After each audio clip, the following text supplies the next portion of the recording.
어느 날 갑자기 정말 평범해 보이던 한 중소부품 회사의 주가가 그야말로 폭등합니다. 뭐 특별한 실적 발표가 있었던 것도 아니고 대단한 계약 소식이 들려온 것도 아니었죠. 그래서 오늘 이 미스테리한 급등의 주인공, 이른바 스토리 주식의 내부를 한번 속속들이 파헤쳐 보겠습니다. 자, 바로 이 질문입니다. 아니, 시가총액이 700억 원에 불과했던 이 작은 회사의 주가가 도대체 왜, 무슨 이유로 갑자기 하늘로 솟구친 걸까요? 지금부터 그 비밀을 함께 풀어보시죠. 자, 첫 번째 파트입니다.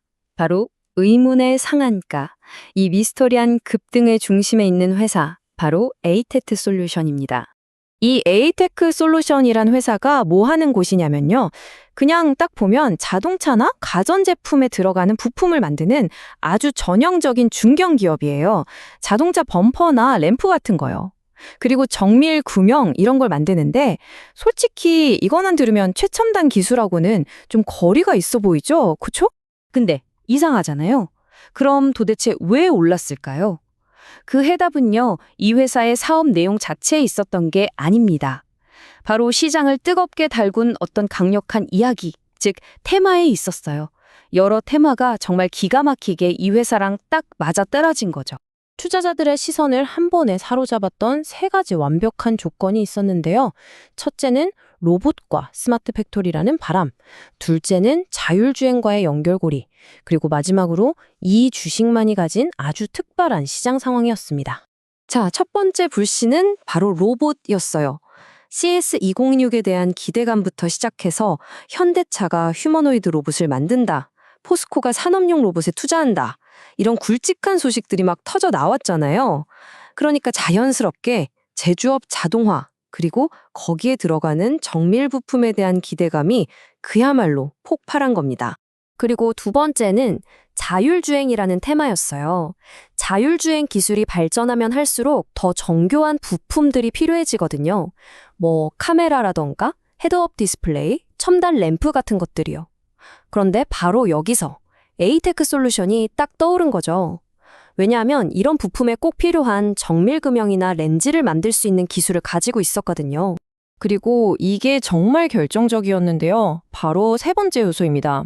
이 회사가 시가총액이 700억 원 수준으로 아주 작았어요. 게다가 기관이나 외국인 같은 큰 손들 비중도 낮았고요. 자, 이게 뭘 의미할까요? 맞습니다. 소수의 개인 투자자들 자금만 조금만 쏠려도 회사의 실제 실적과는 전혀 상관없이 주가가 정말 말도 안 되게 움직일 수 있는 그런 구조였다는 거죠. 그래서 핵심은 바로 이겁니다. 실적이 아니라 이 모든 걸 하나로 엮는 이야기가 주가를 움직였다. 이 한마디가 모든 걸 설명해 주죠. 자, 그럼 이제부터 이 화려한 스토리의 포장을 벗겨내고 이 회사의 진짜 민낯은 어떤지 한번 들여다보겠습니다. 자, 세 번째 파트, 에이테크 솔루션의 진짜 모습입니다. 시장의 그 뜨거운 열기를 싹 걷어내고 냉정하게 한번 보자는 거죠. 이 회사 도대체 뭐 하는 곳일까요? 결론부터 말씀드리면 에이테크 솔루션은 무슨 핵심 기술을 가진 회사도 아니고요. 로봇을 만드는 회사도 아니에요. 당연히 자율주행의 직접적인 수혜주라고 보기도 어렵습니다. 이 회사의 진짜 정체성은 바로 제조 인프라 플랫폼입니다. 이게 무슨 말이냐면요. 비유하자면 화려하게 스포트라이트를 받는 주연 배우가 아니라 그 주연 배우를 빛나게 해주는 아주 중요한 조연 배우 같은 거예요.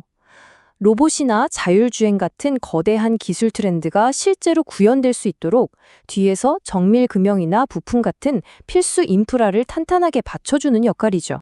자, 그럼 네 번째 파트에서는 스토리와 실적을 한번 나란히 놓고 비교해 보겠습니다.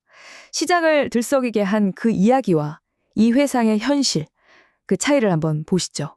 보세요. 왼쪽은 투자자들의 가슴을 뛰게 만든 이야기들입니다. 로봇, 인공지능, 자율주행. 정말 멋진 미래죠. 하지만 오른쪽을 보세요. 이게 현실입니다. 제조 인프라, 설비 투자에 연동된 생산, 정밀 금형과 부품. 어떠세요? 단어부터 느낌이 확 다르죠?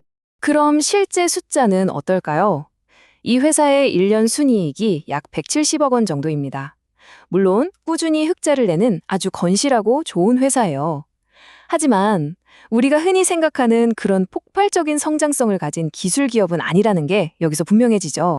아니, 그럼 이 주가 급등은 도대체 뭘로 설명해야 할까요? 바로 테마 프리미엄이라는 개념 때문입니다. 이게 뭐냐면 회사의 실제 실적이나 가치와는 별개로 와, 이 회사 요즘 제일 핫한 테마에 엮여 있네? 바로 그 이유 하나만으로 주식에 거품처럼 끼는 추가적인 가치를 말하는 거예요.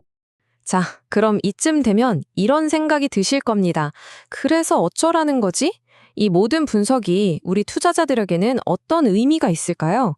앞으로 여러분이 이런 주식을 또 만났을 때 어떤 관점으로 봐야 할까요? 먼저 단기적으로는요, 변동성이 엄청나게 클 겁니다. 로봇 관련 좋은 뉴스가 하나 터지면 주가가 막 뛰겠죠? 하지만 그만큼 급등한 틈을 타서 수익을 실현하려는 매물이 쏟아지면서 순식간에 급락할 위험도 항상 도사리고 있다는 뜻입니다. 정말 아슬아슬한 줄타기 같은 거죠.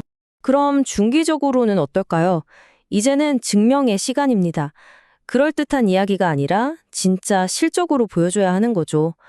로봇이나 자율주행 쪽에서 실제로 새로운 수주를 따내는지, 그래서 관련 매출이 눈에 띄게 늘어나는지, 이런 구체적인 증거를 확인하는 게 핵심입니다. 이게 안 되면 그 화려했던 스토리는 그냥 신기루처럼 사라져 버릴 거예요. 마지막으로 장기적인 관점입니다. 우리나라 제조업이 점점 자동화되는 큰 흐름 속에서 이 회사가 완만하게 성장할 가능성은 충분히 있습니다. 하지만 이 회사의 본질이 갑자기 바뀌어서 진짜 최첨단 기술주로 재평가받기에는 분명한 한계가 있다는 점, 이걸 꼭 기억해야 합니다. 자, 오늘 우리는 에이테크 솔루션이라는 한 회사를 통해 이른바 스토리 주식이 어떻게 만들어지고 움직이는지 그 구조를 함께 뜯어봤습니다. 그럼 이제 여러분께 질문을 하나 던지겠습니다. 다음의 시장에서 또 다른 스토리 주식을 마주하게 된다면 여러분은 가장 먼저 무엇부터 확인하시겠습니까?